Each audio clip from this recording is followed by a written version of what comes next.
போன வாரம் விஜய் அவர்கள் கோவால ஒரு கல்யாணத்துக்கு போறாங்க. அவர் விமான நிலையத்துல கேட் நம்பர் 6ல சோதனை கூடத்துல தன்னை உட்படுத்தி கொண்டு ஒரு தனியார் விமானத்துல போறாங்க. அவருடைய பிரைவேட் போட்டோ எப்படி வெளியே வந்துச்சுங்க? பிரைவேட் போட்டோ எப்படி வெளியே வந்துச்சு? விஜய் அவர்கள் யாரு கூட வேணாலும் போலாம், அவருடைய தனிப்பட்ட விருப்பம். விஜய் அவர்கள் கூட யாரு வேணாலும் விமானத்துல போலாம், அவருடைய தனிப்பட்ட விருப்பம். யார் அந்த போட்டோ எடுத்து வெளியிட்டார்?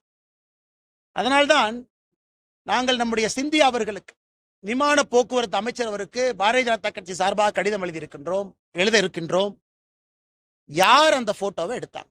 இதே போறவங்க வர்றவங்க போட்டோ எடுக்கிறதா ஸ்டேட் இன்டெலிஜென்ஸ் வேலையா? ஸ்டேட் இன்டெலிஜென்ஸ்ல போட்டோ எடுத்து திமுக ஐடி விங்கு கொடுக்கறதா அவங்க வேலையா? ஆனா ஒரு மனிதருடைய தனிப்பட்ட வாழ்க்கையிலே தலையிடுவதற்கு யாரும் உரிமை இல்லை. அவங்க பேசுறது பிஜேபிக்கு எதிராக பேசினா கூட நான் இந்த கட்சியினுடைய மாநில தலைவராக சொல்லுகின்றேன். இதுதான் நீங்க காட்டக்கூடிய அரசியல் நாகரிகம்.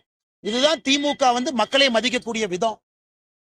யார் வேணாலும் எங்க வேணாலும் போவாங்க, தனியா அவங்க போறாங்க, கல்யாணத்துக்கு போறாங்க, அதையும் போட்டோ எடுத்து நீங்க லீக் பண்ணுவீங்க, ரிலீஸ் பண்ணுவீங்க, பேசஞ்சர் மேனிஃபெஸ்ட் எடுப்பீங்க. அதனால்தான் விமானத்துறை போக்குவரத்து அமைச்சரத்துக்கு எழுதுறோம், சிசிடிவி எக்ஸாமின் பண்ணுங்க. யாரு போட்டோ எடுத்தாங்கன்னு புடிங்க, அவங்க செல்போன்ல இருந்து யாருக்கு அனுப்பிச்சாங்கன்னு எடுத்து எஃப்ஐஆர் போட்டு உள்ள தள்ளுங்க.